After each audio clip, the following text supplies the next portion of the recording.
Synergy Nation Network podcast. Shows for those with passion. Visit us online at sidnation.net. I see you, James. I hear you as well, sir. Ugh. What if I really broke this and then I was like, whoops, my headphone cord. I tried Hulkamaniacing it and then it's Dunzoided. Sometimes you deserve that. Sometimes it looks like a floppy deedle if you put it up and then, it flops over. Or licorice. I don't know. I still think that you deserve that scolding because you refuse to say "I see you," which is the proper greeting, and you always do your own thing. I hear you. Yeah, because it's a podcast. It's a podcast. I'm going to shut off my camera so you can't say it again. Then it'll be a lie. You'll be like, I can't really say it because, James, are you cool if I don't say it? I'm like, it's your show, man. You do what you do.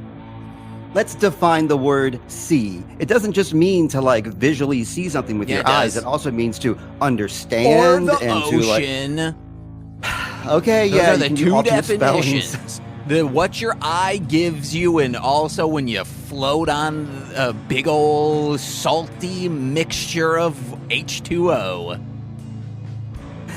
Oh man, our poor guest. We have a guest this week, James. Did you know that we have somebody waiting in the wings for us right now? I didn't.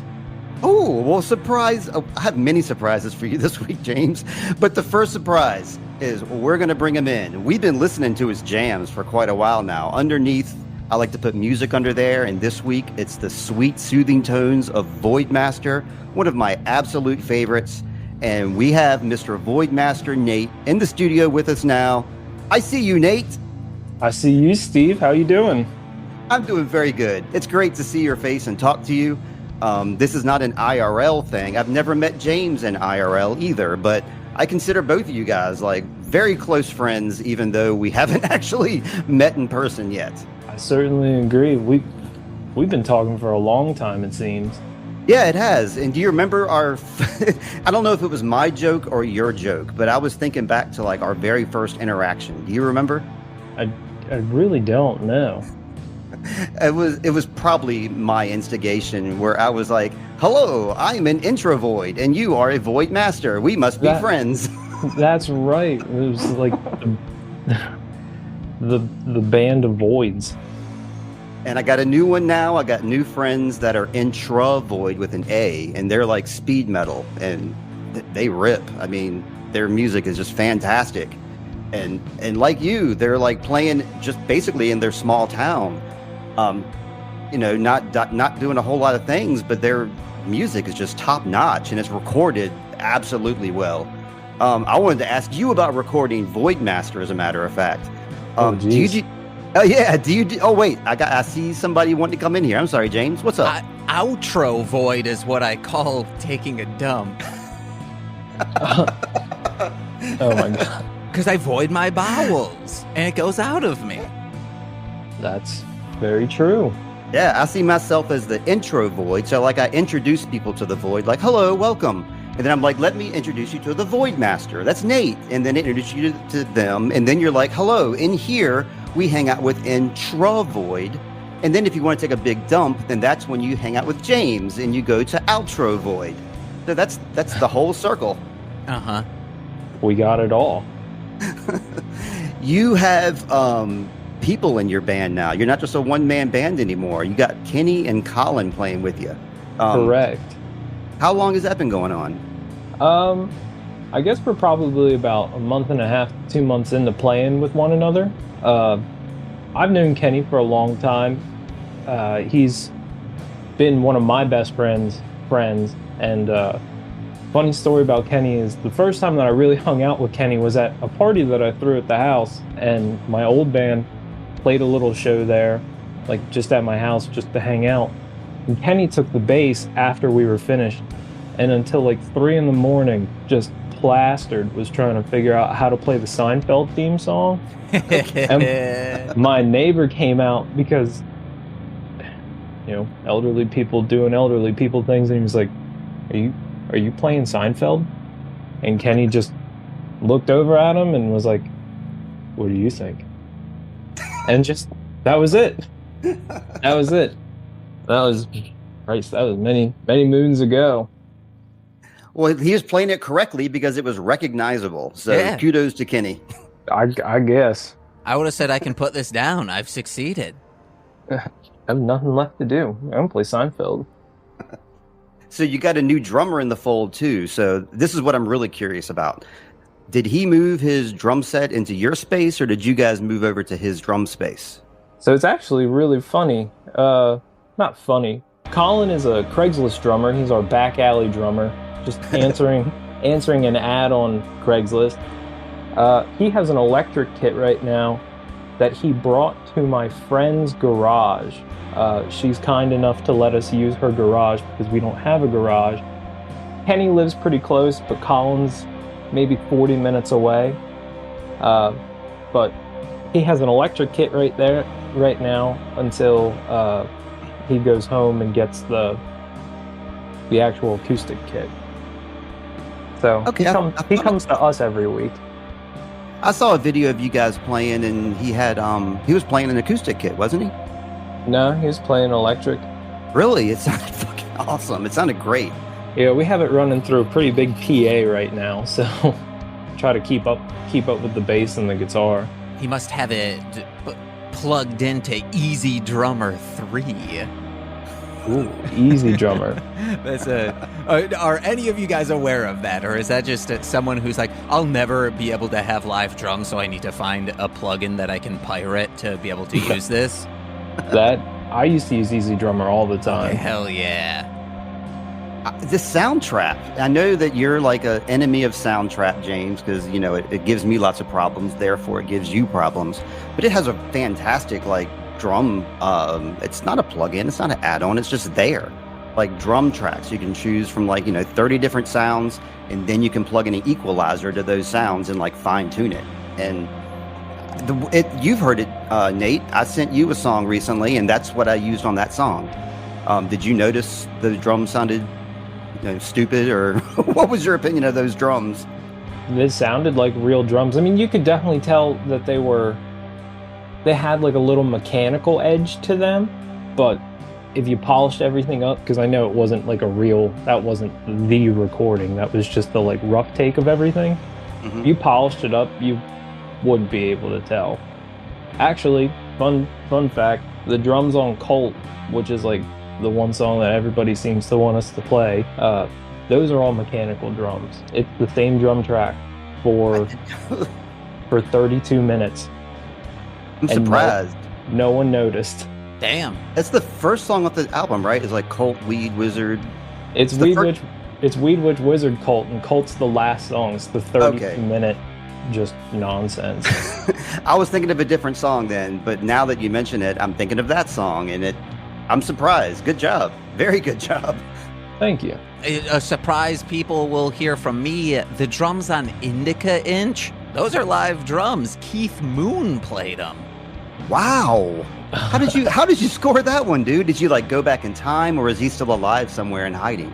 I just I went into whatever an MCA Records studios and found whatever studio they would play with, and just found the tracked out drums and kind of lifted them. I own the master tapes to many of their recordings. That sounds a little on the shady side. We like to keep things above board. Oh no, it was very sunny out. It was 103. Okay, all right, good. So they got a little warped. Nate, you guys have played shows before. I'm taking this right back to you, James, but I'm bringing Nate into the fold.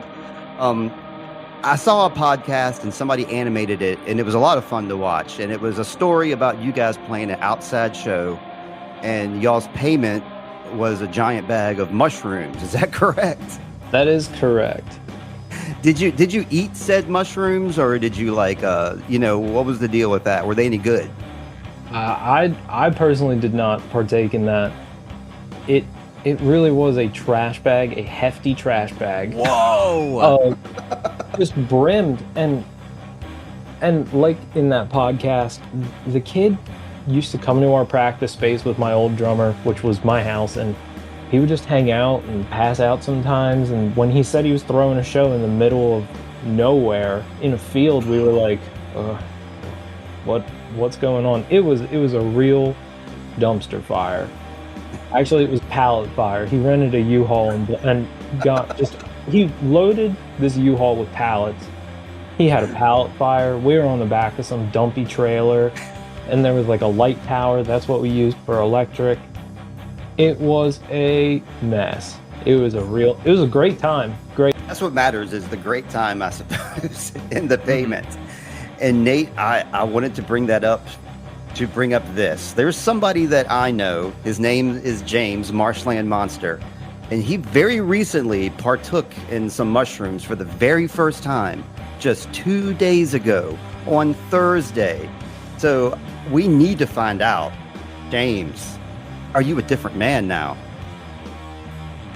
I mean, so I got to tell this story because I have something wrong with my stomach. I don't know what it is, but it limits what I can eat, and I need to take omeprazole always. And you need to know that because it's an acid reducer, which means I digest things slowly.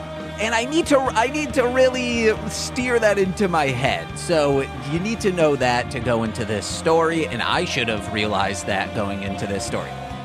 My friend Robbie from Hit It and Crit It gave me a shroom because he's like, hey, James, I know you want to do these. Here you go. So I put him on peanut butter toast as he told me to, ate it, and I gave myself like an hour. I was like, wow, it just feels like I have a low-grade weed high right now. I was like, okay, I'll start watching this Studio Ghibli movie, The Cat Returns. It's a great movie. And I was like, this is going to be great to watch while high. Well, I'm not high. Now we're like 2.5 hours in. I'm like, fuck, man. Now I just have like this tiny little high. I was like, so I can have the day off, I'm going to wait 3.5 hours and do some weed. Just like 5 milligrams, not a lot. Just to be able to like, hey, at least I got high today. Because I do that once a week. I'm hanging out, chilling with Nicole. I think we had just eaten. And I'm feeling good. I'm like, all right, I want to watch Playing House, Jessica St. Clair and Lennon Parham show. It's very good. Love that show. And I told Robbie, I was like, yeah, I don't think it worked. And he was like, oh, maybe you need a little bit more next time. But I didn't want to like give you a bunch and it be like too intense. So I was like, yeah, that's a smart idea. Sure.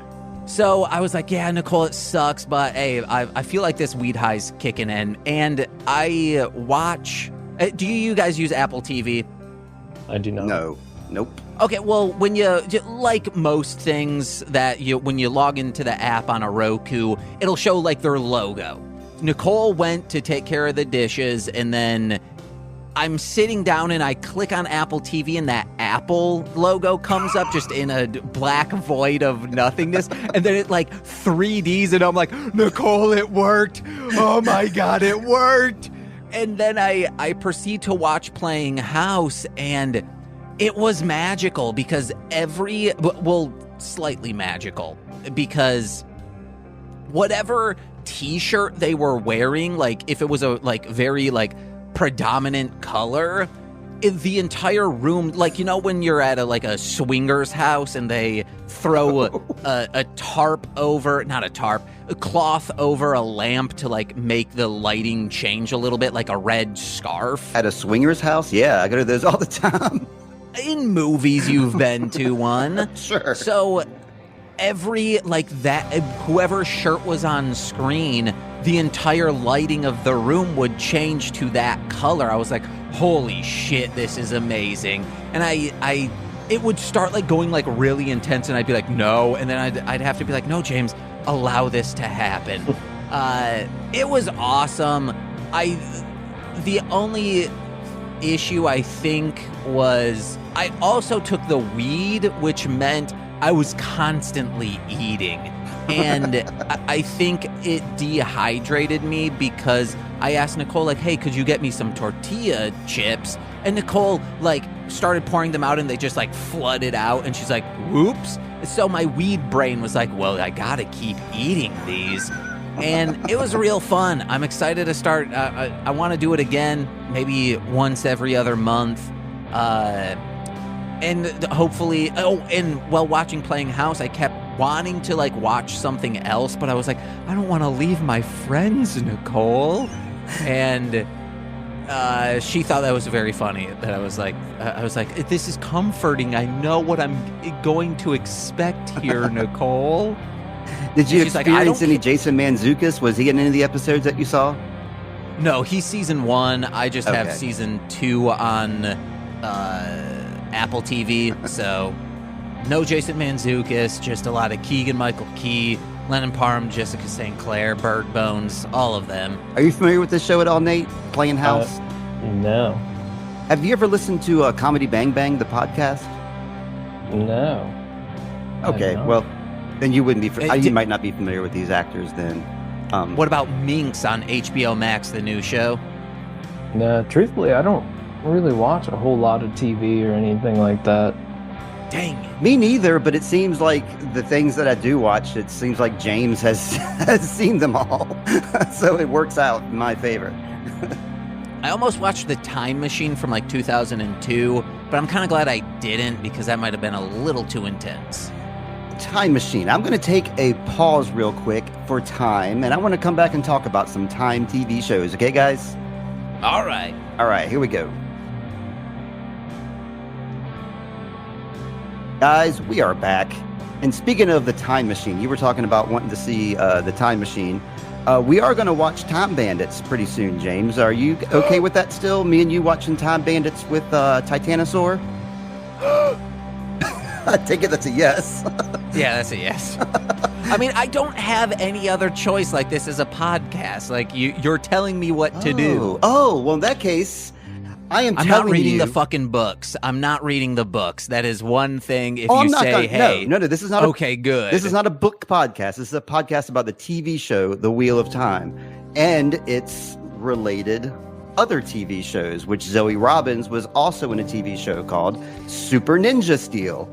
And I was Power Rangers, Ninja Steel, and Super Ninja Steel. Get it correct, even though it is very, very confusing to the outside people. It is confusing. I wrote down multiple titles. But yeah, we were going to watch a couple of those episodes, but after watching the premiere episode, I think I'd like to watch the whole thing because I saw that our pal Caleb Bendit and our best friend Zoe Robbins is in every single episode of it.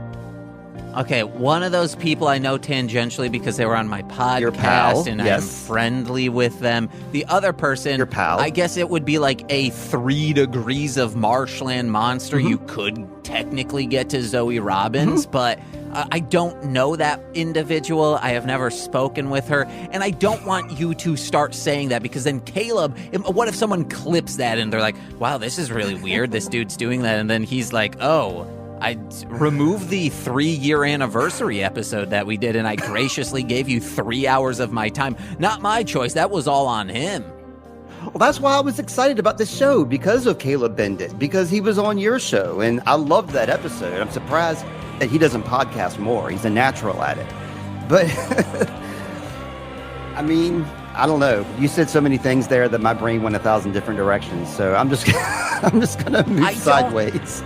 I don't think we need to do I think you watching the first episode, that's great for you. We should not discuss the first episode. I will find a couple Zoe Robbins specific focused episodes because a lot of episodes of Power Rangers, they will focus on 1 or 2 of the Rangers. Like that's their episode. Like in Mighty Morphin, Billy's episode was when he got a B on a test and he's like, oh my God. And then the pig was there, I think. So there's a couple that are in my head for her that are specific that I think we should discuss, but we should not do the entire series. You, I think, would be like, oh, this is bad, James. Why do you enjoy this so much? Well, I've already watched episode 1, and I've already wrangled Annie Jean Lynn into watching episode 1 with her kid as well. So, hell yeah. So we're kind of a lock for that one, I'm sorry to say. But then after that, okay. I'll take your direction.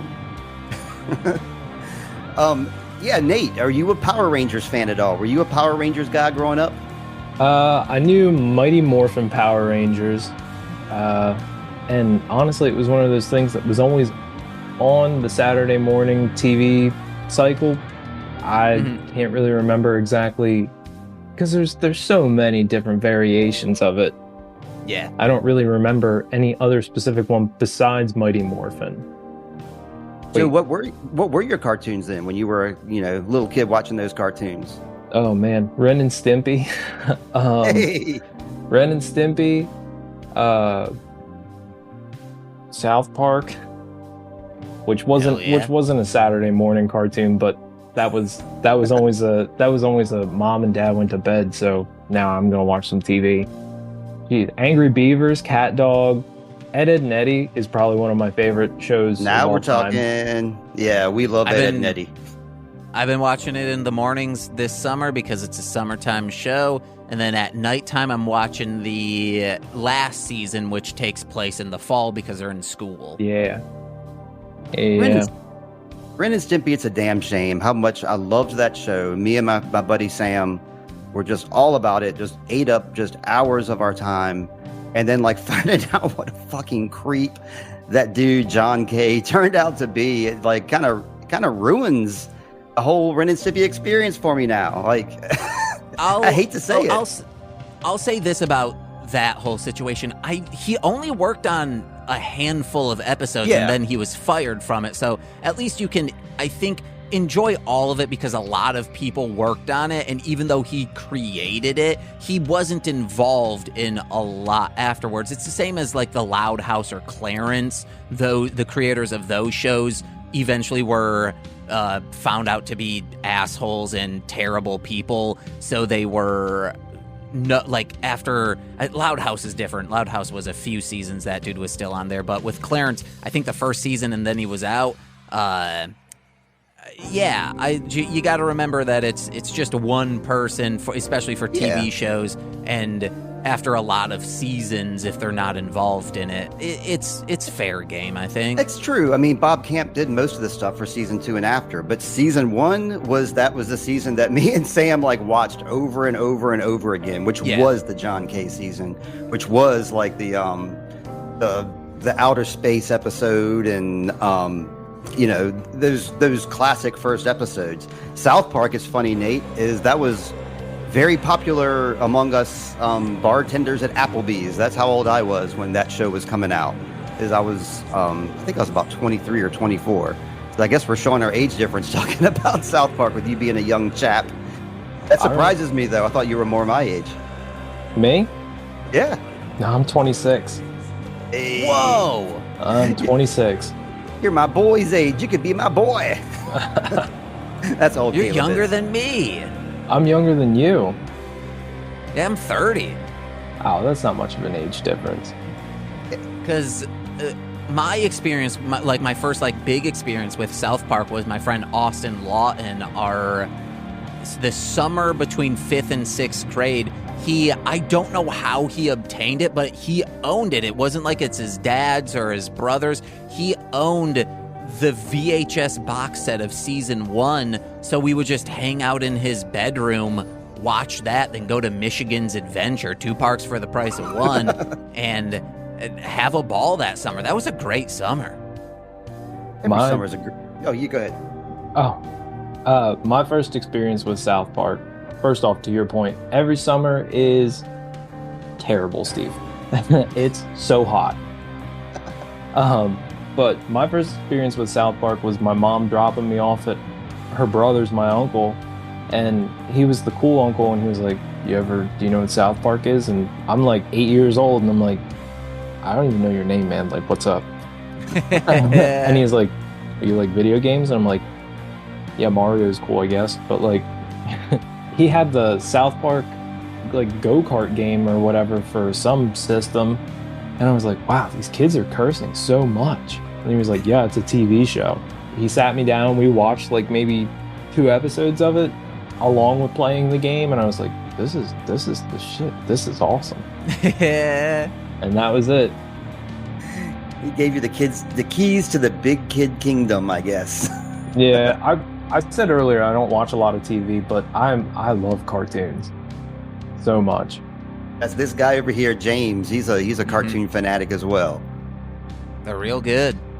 See, my cool uncle showed me Beavis and Butthead. Okay. That was rad as hell. Yeah. I started watching Do the Universe on Paramount Plus while I was stoned, and I was like, no, Nicole's going to be sitting down with me. I'll watch something that we can both watch, and then I think it would have been terrible if the mushrooms had kicked in.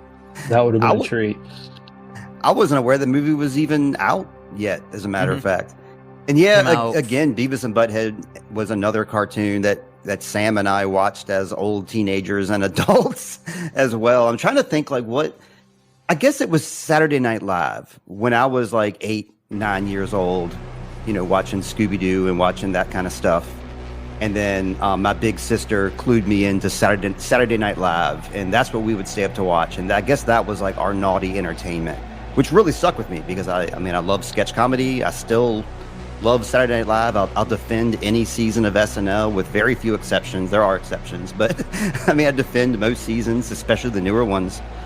That was my thing, I guess, there wasn't naughty cartoons, or that wasn't a concept, except for Heavy Metal, I guess, is the closest we had, is that movie Heavy Metal, which was a cartoon, and maybe Fantastic Planet. Other than that, it was all kid stuff. Something you and I have in common, though, Nate, is guitars and pedals. I see a lot of guitars floating around your Instagram. How many guitars do you own? Well, I'm pretty much staring at them right now. So 1, 2, 3, 4, 5. Oh, I'm sorry. I got 6 guitars, and I have 1 bass. I think that's it. Do you have a favorite? Yes. Well, actually, it's a toss-up. I have a Dunnable R2, and then I have a Gardenia. I don't remember what the model is, but it's an R2 shape. The Gardenia is really nice because I got wider shins, however you say, pickups in it. It's very smooth. The only problem is that the guitar weighs like 12 pounds. It is a shoulder killer. The Dunnable might eke it out just a little bit, but those are my favorite. But I know that you and I had talked about the SGs before. You play SG, right? You have a Gibson and an Epiphone. Yeah, exclusively. I just have the 2 guitars right now, and one of them's tuned to D standard, one of them's tuned to E standard. Do you have all your guitars tuned to different tunings, or are they all the same? Everything is pretty much tuned to B standard except for the SG, that's C standard, and so is the Dean that I have, that's in C standard. That's one of the reasons I want to get more guitars. I have the 2, and I'm fine with 2, but I'd like to have different tunings. There's a tuning that Soundgarden and Queens of the Stone Age use. It's the same tuning that I used for When Lord When. It's not a drop tuning, and it's not a standard tuning, but it's somewhere in between, where your 4 high strings are in E standard, your low string is in C, and then your second string is in G, and everything else is in E standard. But you can play weird chords that you can't normally play if you have it tuned that way, like Queens of the Stone Age do. I backed away from that tuning, though. I'm playing music with some other guys right now, and all their stuff is either like in standard or it's in like a drop D. So I just tune my guitars just to standard to make it easier for myself to not be too confused. I get that. Yep, but I love the SGs. It's a newer thing for me. So the Dunnable, is that the one that kind of looks like an Explorer or like a Phantom Man? Is that right? Yeah, so that's my three favorite guitars are all that shape. I had the Dunnable and the Gardenia are the same shape, and then I have one that I used on not Handrick Meditations of Doom, but the last little piece that I put out, that's this really dumpy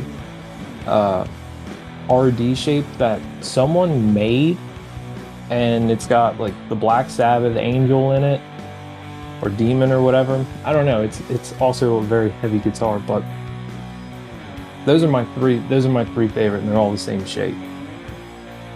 Yeah, I can't play that shape. I'd love to. It looks great, but it just doesn't work for like my hands or my body or whatever. The SG is like perfect because it's flat. It's real light. I like that a lot. People talk about the nosedive. It's never ever happened to me ever. So I don't even know what they're talking about with the nosedive on the SG. It just doesn't happen. And before that, I always played like Stratocaster styles, but once I found SGs, it's like my preferred thing. And if I get another guitar, it's going to be another SG, probably another brand. I like to buy cheap stuff, man. I'm a cheapo.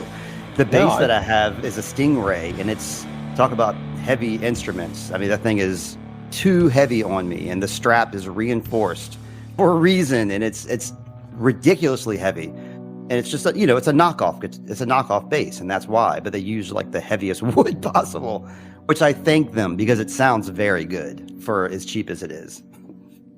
You got to look into the Firefly guitars. They make really, really good budget guitars, and their SGs are really nice. That was probably what I was going to wind up getting, but I got such a good deal on this Epiphone that I was like, I just like the color more. So I like the Epiphone better than my Gibson all around, and it's for no reason other than that it stays in tune better, and it just, the fretboard just seems to glide with my hands better. Other than that, the Gibson sounds better and it looks better, but the Epiphone is my preferred guitar, so that's what I play almost all the time. I don't know. How about pedals? Like, do you have a shitload of pedals, or do you stick to one particular sound? So, I like to spend the money on my guitars, but I'm a cheapo when it comes to pedals. My whole pedal board is 5 pedals, and it might be a total of $100. Great. But it does the job, and it sounds pretty good, and if one of them breaks, they're easy enough to replace. It's not going to break my bank to replace them, so I usually just run with that. I got that one pedal from the guy out in Washington. He custom built for me because of the bet. The bet, that was pretty neat. You got it? Yeah. I was wondering how you got a custom pedal made, and what's the story behind that? Y'all did a trade-off or what? Yeah, so he talks to me pretty frequently. Super nice guy, and he's a huge baseball fan, and I keep up with the Phillies and stuff like that pretty close. And it just so happened that the Mariners, his team, and the Phillies were playing a 3-game series, and we were talking about this one pedal, and he was saying how he was building a clone of it. And he was like, if you're a betting man, I'll make you a bet. And I was like, I can bet. And I was like, what's up? And he goes, if the Phillies win the series, they take 2 of the 3 games, I'll build you the pedal with custom artwork.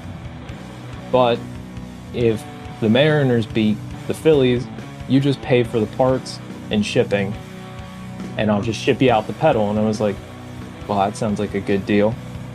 I was like, sure, why not? And the Phillies wound up taking the series 2 of the 3 games, so it was pretty good. Go Sports! Yay, sports team! Yay, sport! That's very cool. I would love to have something like that myself. I'm happy with my crappy pedals as well. I'm just like you. That's what I prefer. And I have the EQ pedal, which is like the be-all, end-all. That makes everything sound good. That's my that's my cheat code, I think, is my EQ pedal.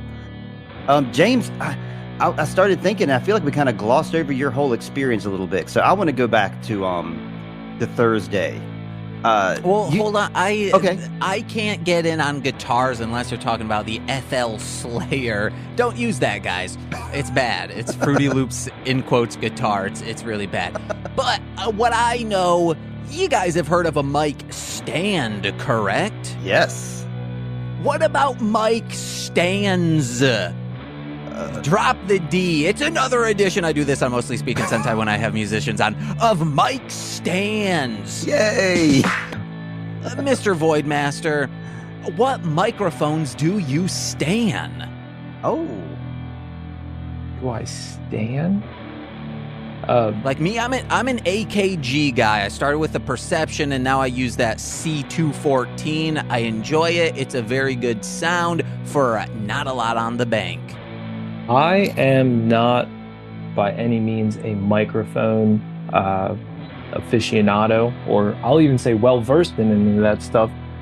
I record my guitar with just the regular old SM57 because it seems like hell yeah, it's cheap and it gets the job done.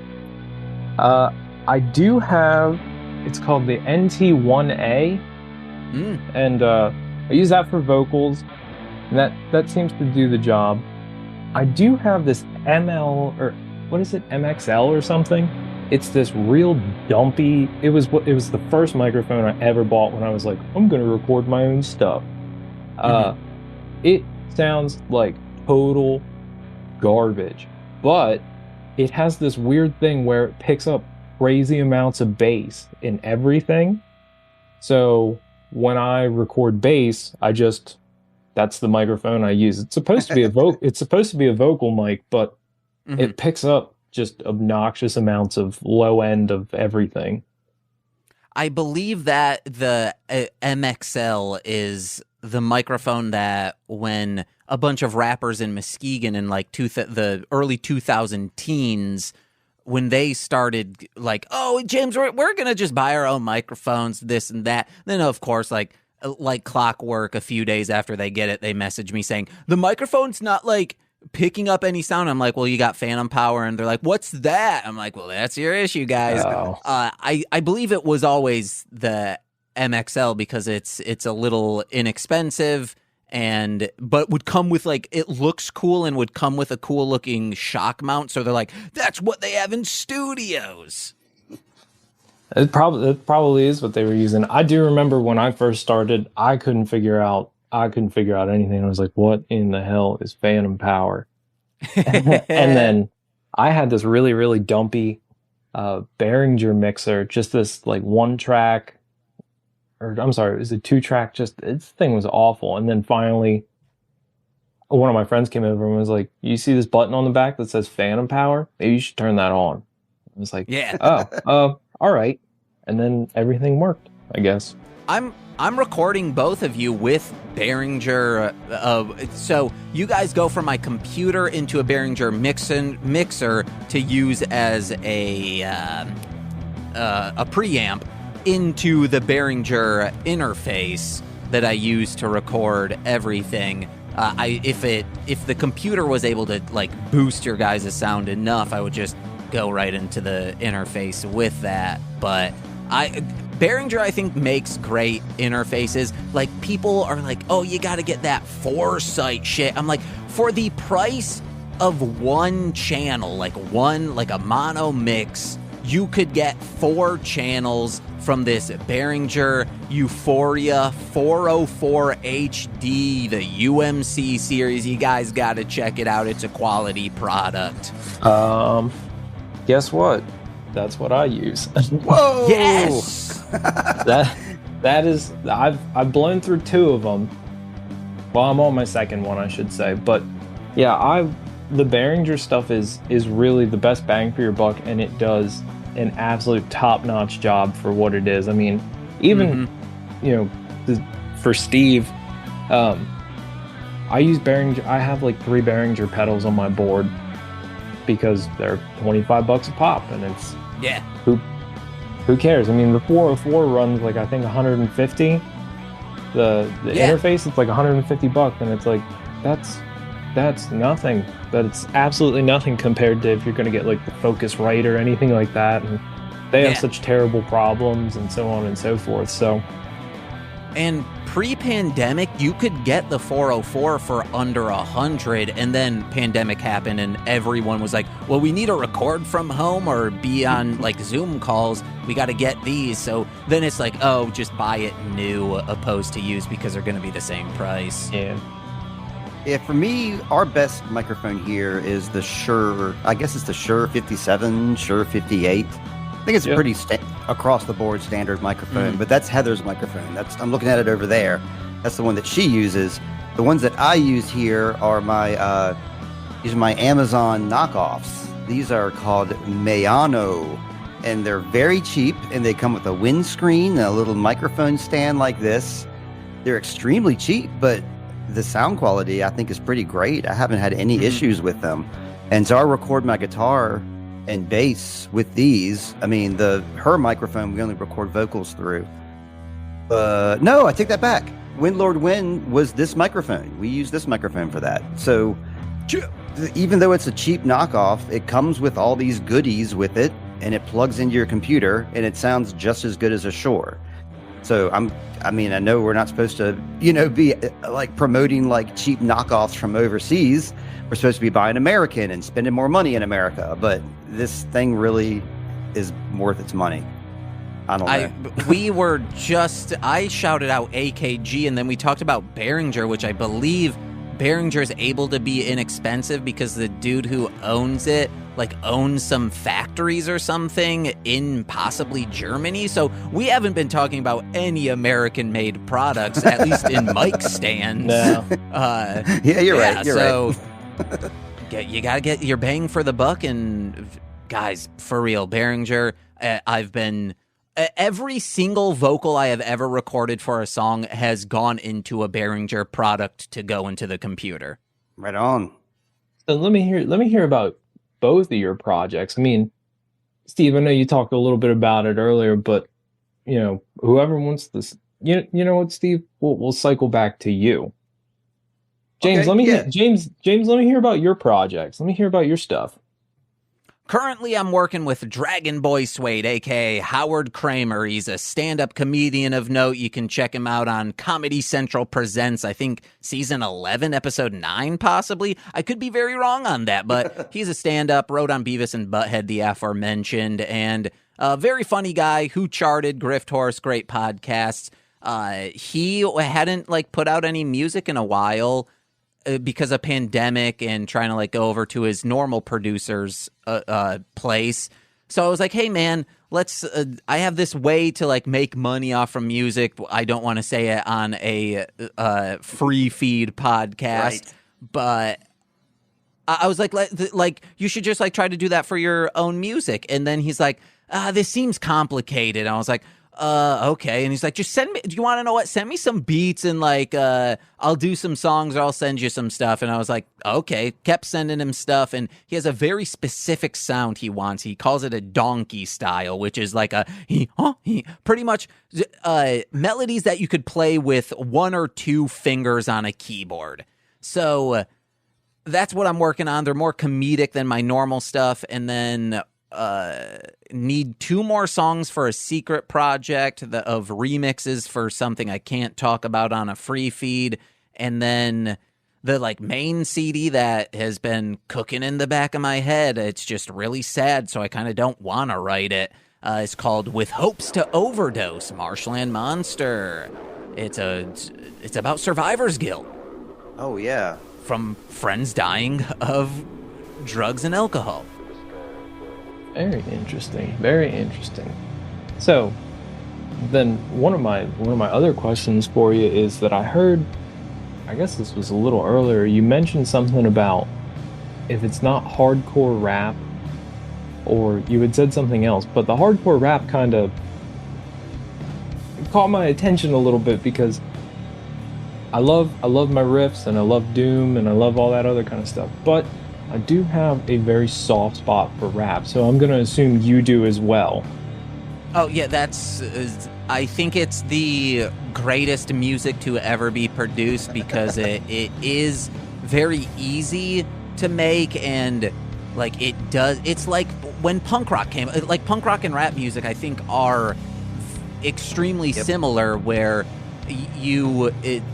rock and roll, they're you don't need to be able to sing very well, but then with punk rock it's you don't need to be able to sing well or play well, as long as you have an aggression to it and you have something to say, that's going to carry you and make the music enjoyable to listen to. And rap music I think's the same way. You can, as long as you have something to say and you say it with a pleasant to the ear gusto, you got it. It's good. So rap music has been my love and passion for more than half of my life. I've been rapping for more than half of my life, and since 12, when I heard Gorillaz, Del the Funky Homo Sapien on Clint Eastwood, I was like, what is this and how do I find more of it? Very cool. Yeah, I Very cool. I was into those same. I'm fortunate enough to be a bit older. I'm about Howard Kramer's age. So I was a little kid not a little kid. I was maybe like 7 or 8 when I'm first hearing, stuff like Egypt, and Rapper's Delight, and all this early rap stuff, and I loved it. And as I grew into like punk rock, just like you were saying, James, I met my early friends, Jada Shazo. That's another thing we have in common. You were talking about, losing, friends, and this is a good friend of mine that I lost, who introduced me to punk rock and hip hop almost at the same time, like current hip hop. Like we were listening to, Public Enemy as they were being introduced to our, field of vision, and like LL Cool J and all this stuff. And we really like identified with it. As suburban like white kids, we thought it was just wonderful that we identified with these guys, and I don't know, I love that music. So you do too, then, Nate. What are some of your rap favorites? I feel like I'm gonna get a little bit of smack for it, but my favorite has got to be Run the Jewels. Oh no, they're great. How would you get smacked for that? Oh my God, they rule. I've told a couple people that, and they go, "Well, that's NPR rap. It's all that other kind of stuff." And I'm like, "Yeah, but like the second album, the second album is probably one of the hardest things you'll ever hear, and it's got Zach. I mean, they have Zach De La Rocha on a couple tracks, but like, yeah, he just makes like I don't know. That whole album just really blew my mind. When I was a little kid, my friends were all super into hip-hop and rap and stuff like that, so I grew up on like The Massacre by 50 Cent, all the super early Eminem stuff, like Young Jeezy, and well, I guess he's just Jeezy now, like all that kind of stuff. That's what all my friends were listening to, and they're all, 4 to 6 years older than me when I was growing up, so I was just the little kid that was like, yeah, I love this stuff, and it just kind of stuck around. I'm unfortunate I'm sorry, James.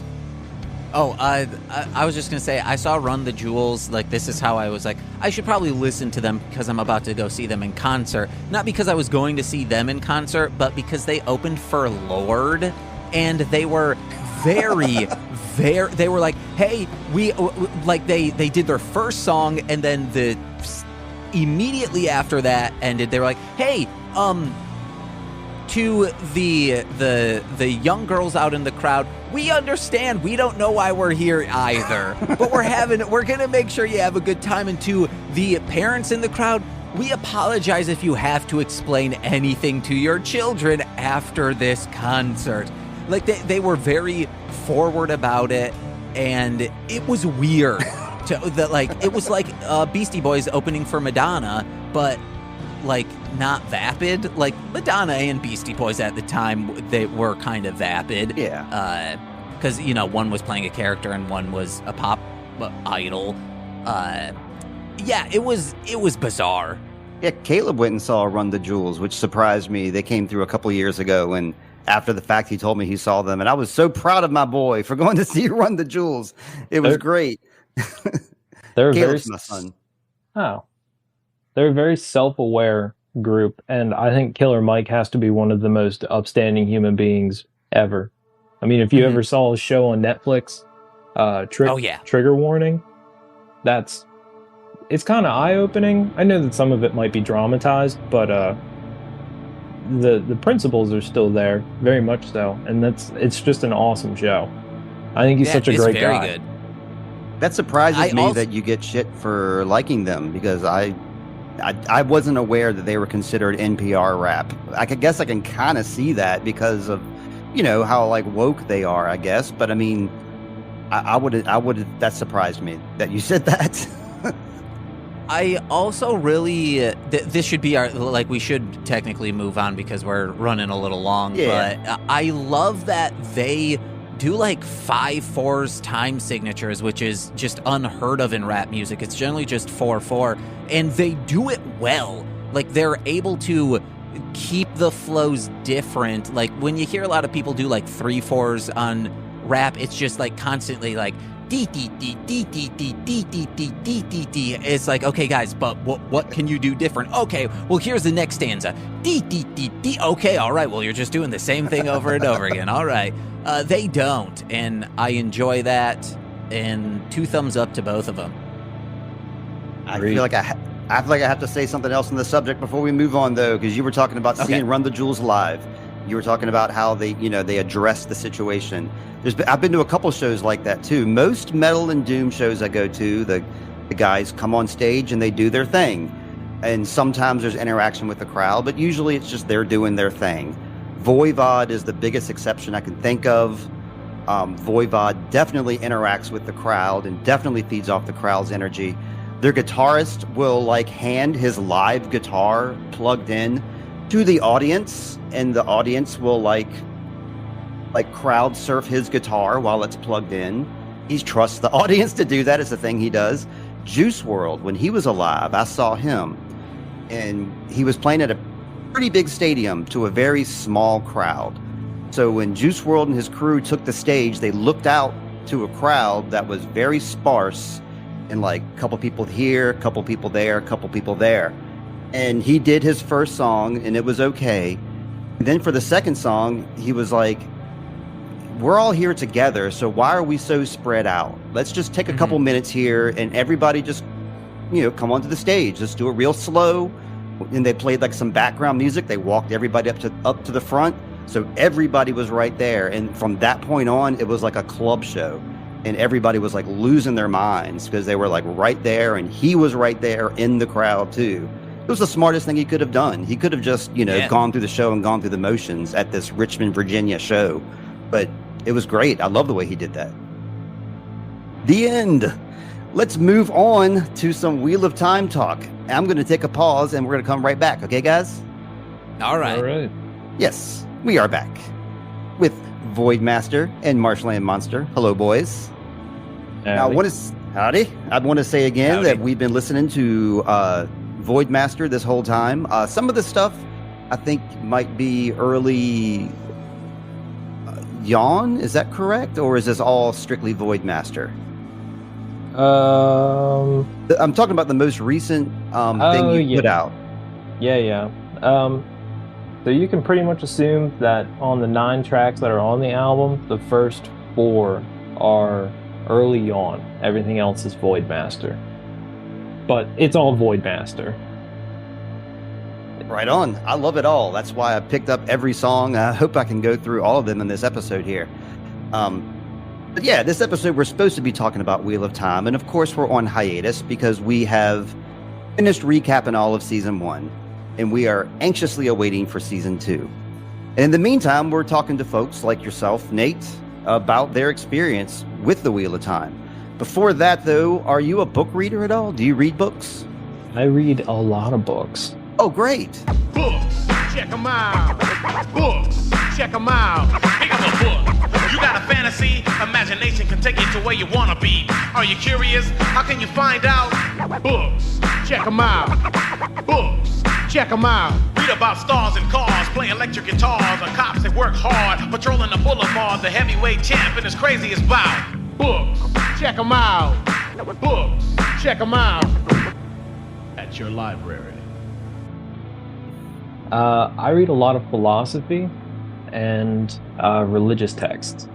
Off the top of your head, do you have a recommendation for anybody out there that might want to get into that? Yeah. So it's a little downtrodden, but Emile Chiron has a book called The Trouble with Being Born. And it's a fairly long book. It's about 300 pages, but it's not like a traditional book of philosophy or something like that, where it's paragraphs and chapters and things like that. It's little excerpts that can be a whole paragraph, or they can be one sentence. So you can take it in chunks, and each little thing is different. There is a theme to the whole book, but it's just it deals a lot with the society that is around you and that we're all a part of, and the struggles with trying to cope with things that you don't agree with, and things that you're born into that you don't think that you should be born into, and how to escape them or how to deal with them and things like that. Okay, I want to read it. Sounds good. Is this current, or when was this written?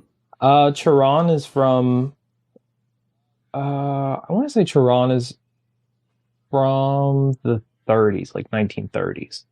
He's a Romanian gentleman.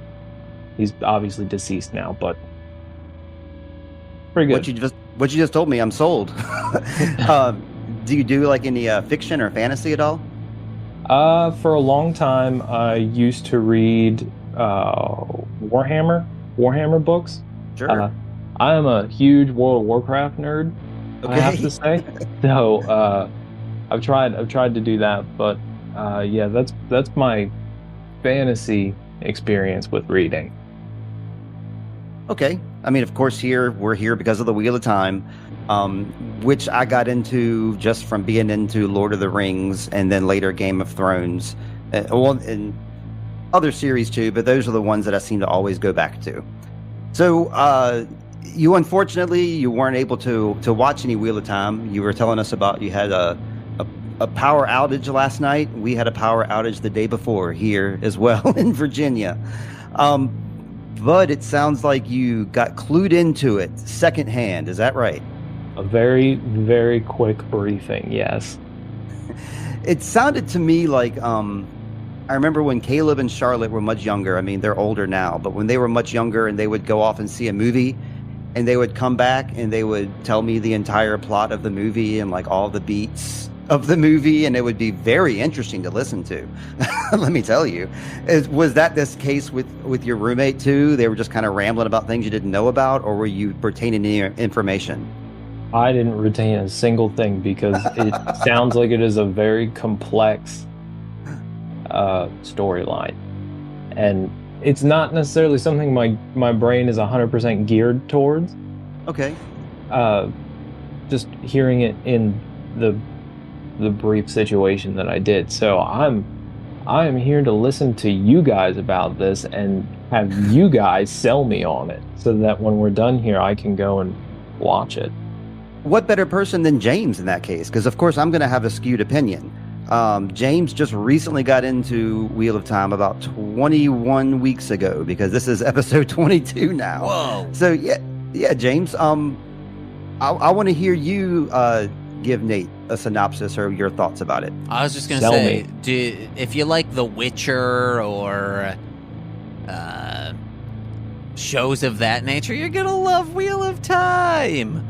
It's a story about 5 friends who grew up in the mountains, far away from the big city. Oh, you won't see a single car here because it's not that kind of stuff, unlike what I thought it was, which is a sci-fi. I think it's because of the time machine. I might have also been thinking it was a time machine mixed with that Oprah. What was that one?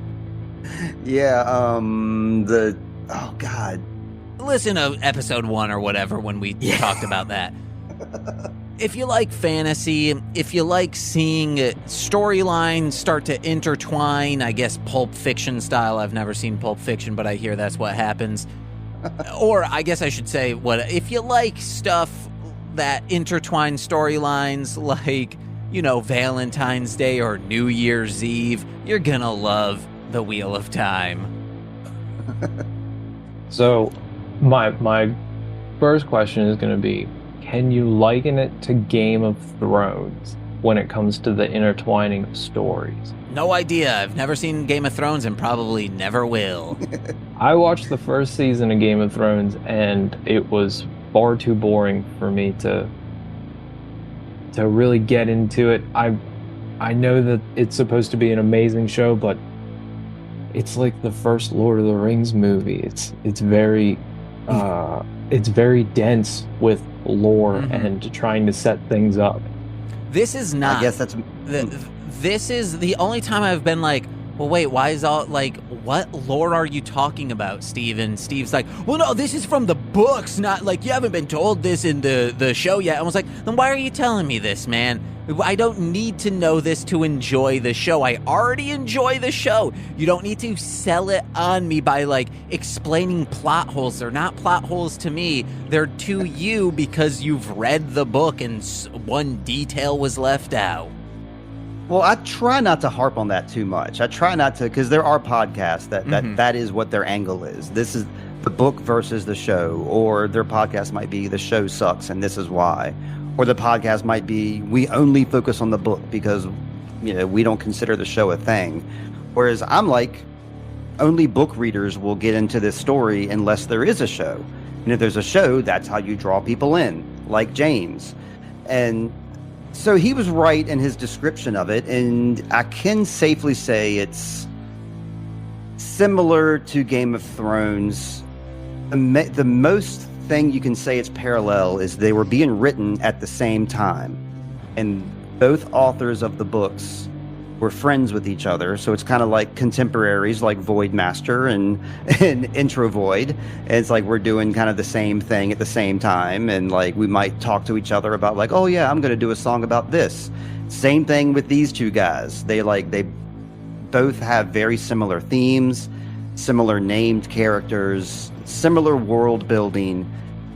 But when it comes to story itself and themes, that's where they branch off. If you didn't enjoy Game of Thrones, you might enjoy Wheel of Time more, or you might see it as the same thing. The thing I like about Wheel of Time is that Game of Thrones didn't lack, but just Wheel of Time does it better, is they bring a lot of philosophy and deep thought and introspection into their characters. And like, no matter what character you're reading about, even if it's a character you absolutely hate or a character you're not even sure who it is, they'll usually say something that is relatable or profound or absurd. It's just like you were saying with your philosophy book. If you just pick up the Wheel of Time and just flip through a couple pages, you might not know what's happening, but there'll be some sort of sentence or wrap up or some thought pattern that is just all too profound. That's all I can say is profound. And I'll piggyback on that. And I think this is the best thing for anyone listening who hasn't watched the show. It's fun. You're going to get action. You're going to get adventure. And it's not just like people walking. Like they go. It's not like, oh, we're walking through this forest. We're walking through this forest. When they walk through a forest, they will see a camp. When they go somewhere, they will see a village. Like it's not just an entire episode of travel like the first Lord of the Rings and all the Lord of the Rings, where it's like, wow, man, they are walking a lot here. Something else I wanted to do here, Nate, is not spoil James. And this is a big segue here. I was very careful in the first few episodes of this podcast to not spoil James and just to go with the flow and not explain too much too in depth. And it seems like as we've been going, I've been getting kind of looser and looser. And here, as season 1 has ended and season 2 is finished being filmed, but it's currently being edited right now and almost being released. So there's things going online. Scenes are being revealed. Characters are being revealed. And I revealed some of that stuff to James last week. And I went so far as to read a scene from season 2 to James. He just read script. That's definitely a fallacy. Is that correct, Nate? Correct. Yeah. I agree. I was just so excited, and I was in the thought of mine like, well, it's something that the studio released, so, but then I later found out, well, it was something that was leaked. So that's what I want to know is like, what would be acceptable for me to tell James? Something that's like announced or just nothing at all? I think something announced is probably acceptable. I mean, he can look it up on his own if he'd want to. So, right? Well, he always says he's not going to do that. He's not going to research anything just to stay fresh. Everyone says I'm not going to research things. We all spoil our own surprises. I know I'm bad at that. So I think this is the difference. Like when things are announced, like, hey, this actor will be playing that's an announcement. Or, hey, this will be focusing on like with Gotham. If I were watching Gotham, I was watching Gotham as it was being released on Netflix, at least. If they're like, hey, season 5, we're going to be focusing on kind of the No Man's Land. Hey, we're bringing it back to No Man's Land. The No Man's Land arc of the Batman comics. Like that, I don't think is a spoiler because I know that they can like go in different directions, but if you were to like start reading an entire like scene between the two married couples in real life, but they're not in there, and they're starting to talk about Colt and Grundy, I'd be like, wait, well, no, like, now I know Colt and Grundy's there, and why is Colt and Grundy friends with the woman? Wait, what's going on? Like, I have to then start piecing together, well, what else could have been happening in there, instead of just like, this is the general storyline that we're going with this season. Hope you love it when you find it on TV. Well, if that's the case, then I'm totally safe to say the next few things I'm going to say then. All right. Because it's like headline news, like, you know, so-and-so is playing Elaine Trakand in Wheel of Time, and that has been announced. So we're definitely going to have certain characters. One of those characters is Avienda, who I read that scene for you, and so I wanted to talk a little bit about her, and I didn't want to spoil anything. So anything I'm saying right now is directly related to what was in that announcement about Ayula Smart, who's going to be portraying Avienda. She's going to be an Aiel, and that was revealed straight up because Avienda is an Aiel, which is one of these, Nate, for you, these Aiel characters in Wheel of Time are like ninjas, I guess. They're equivalent to ninjas. They're like super fighters, and they live in the desert. And there's another culture in Australia that they compare them to that's better, but in my mind, they're like ninjas. They're like super warriors. So this character, Avienda, gets mixed in, and she's, you know, this was also revealed, she joins the main cast, as well as Elaine, this other new character we're going to see. They join the main cast, which means that we're going to be seeing them like in every episode going forward.